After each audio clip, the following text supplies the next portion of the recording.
Salut à tous, alors c'est Frédéric de la Vie. Alors ce soir je voulais vous faire une petite vidéo sur l'art contemporain. Alors, comme je suis artiste, ce sujet me touche à cœur, bien que l'art contemporain ne soit pas ma tasse de thé.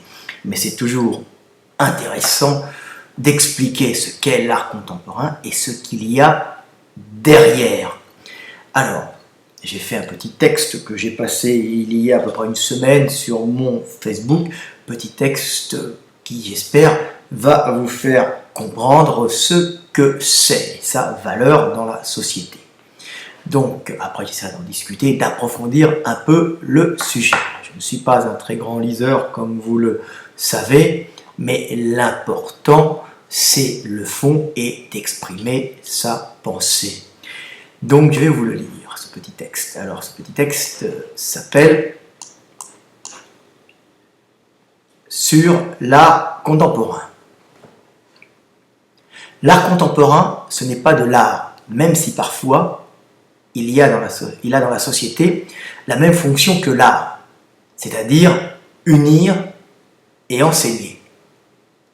L'art, c'est l'enseignement par le beau. Le beau étant ce qui, par sa forme, son mouvement, son harmonie et ses rythmes, se rapproche de la vie et est utile à sa conservation. L'art contemporain, lui, est le plus souvent par sa disharmonie et son absence de structure en complète opposition avec ce qu'intuitivement l'homme considère comme le beau et l'artistique.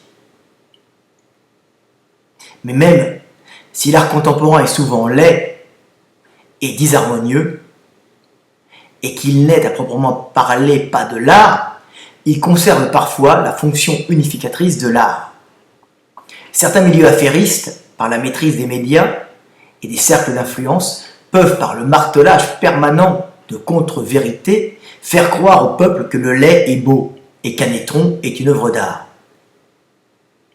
Bien des gens, par ce besoin d'appartenir au groupe, par ce désir mimétique de se fondre dans la pensée commune pour se sentir protégés, s'auto-persuaderont que ce que leur montrent les médias, étant le beau et l'artistique reconnu par la majorité, est réellement le beau et l'artistique, même si c'est de la merde, les poussant par cette peur du rejet à aimer ce qu'instinctivement ils n'aiment pas.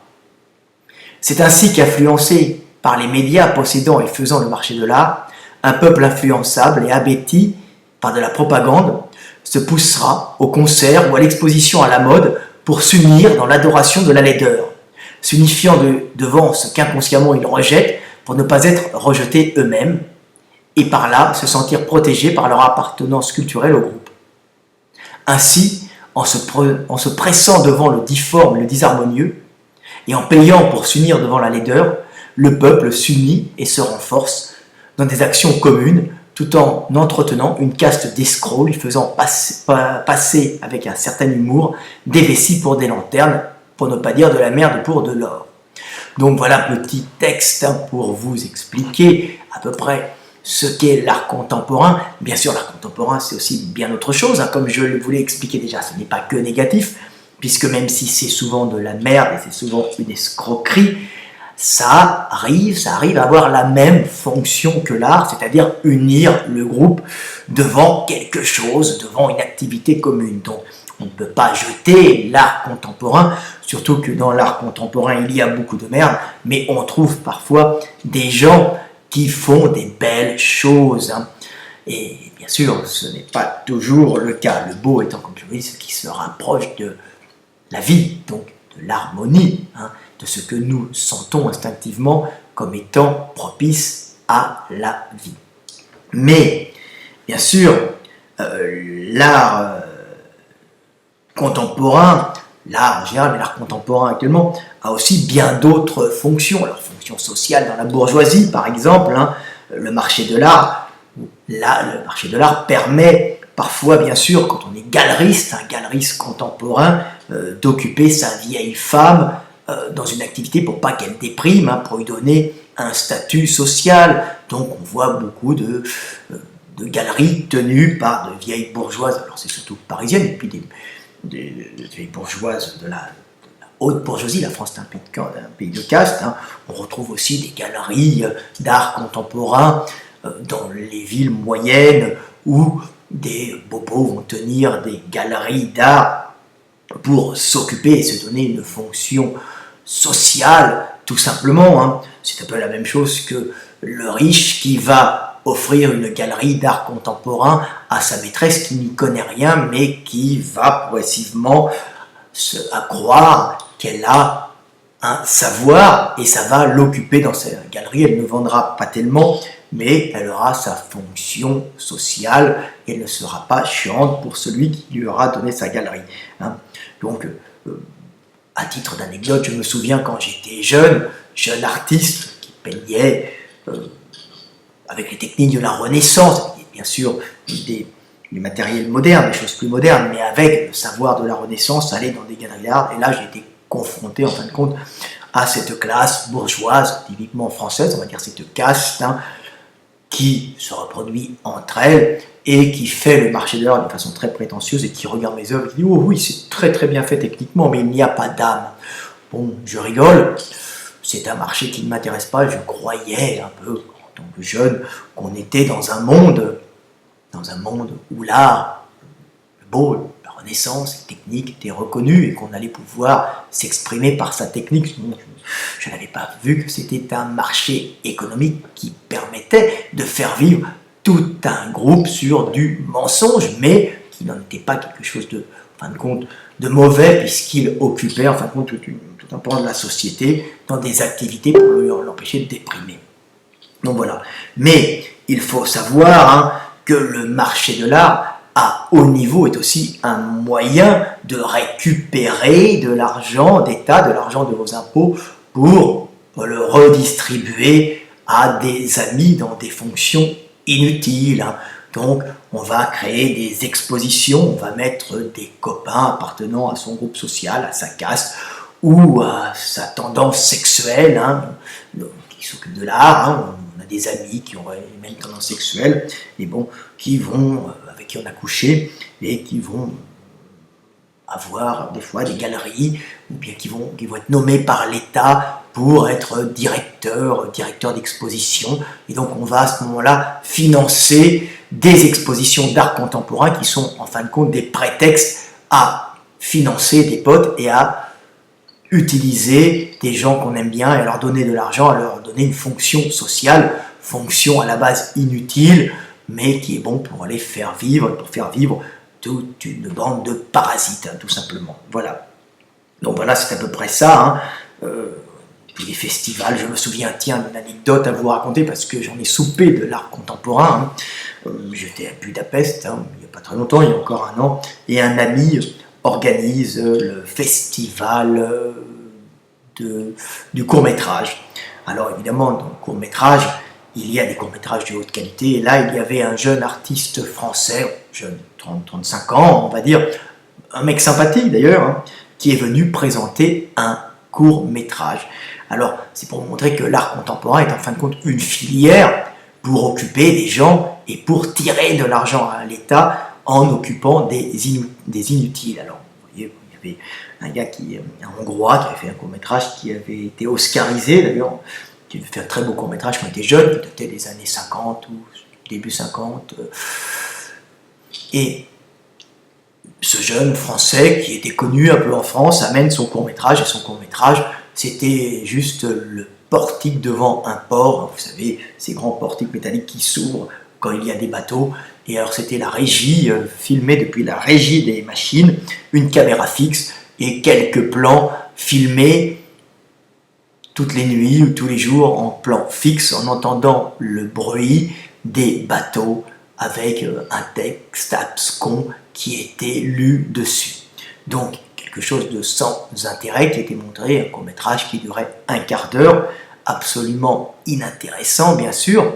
Et moi, je pose la question, mais est-ce qu'il est possible de vivre avec des choses comme ça, qui sont difficilement accessibles à la compréhension, à la majorité du public? Et ce garçon qui était très sympathique m'a dit oui, on arrive à en vivre. J'ai vendu ce court-métrage à la région Alpes-Côte d'Azur, il avait touché plusieurs milliers d'euros. Je crois qu'il l'avait vendu, il avait été financé et il l'avait vendu ensuite à la Cinémathèque des Alpes-Côte d'Azur et il avait touché aux alentours de 20 000 euros pour avoir filmé 3 ou 4 fois de suite, je crois quelque chose comme ça, une régie d'un pont qui s'ouvre sur le port de la Ciotat, maintenant que je m'en souviens. Donc 20 000 euros tirés aux contribuables français pour être allé 4 fois de suite filmer de la régie, donc de bureau, l'entrée d'un port sans qu'il y ait quoi que ce soit. Hein, donc ça durait un quart d'heure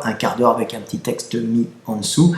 Donc c'est 20 000 euros tirés à l'État français. Donc on voit qu'on entretient les copains et qu'en fin de compte, la France, c'est des millions d'euros qui sont tirés de cette façon-là. Donc on voit que l'art contemporain est aussi une façon de voler aux contribuables, hein, de voler aux travailleurs de l'argent pour le refiler aux potes et pour le refiler légalement parce qu'ils fourniront à ce moment-là un art dit contemporain, donc incompréhensible et laid, mais qui à ce moment-là justifiera le vol et le vol deviendra une œuvre créatrice. Donc, si vous voulez, l'art sera en fin de compte du vol et c'est le vol qui sera considéré comme de l'art.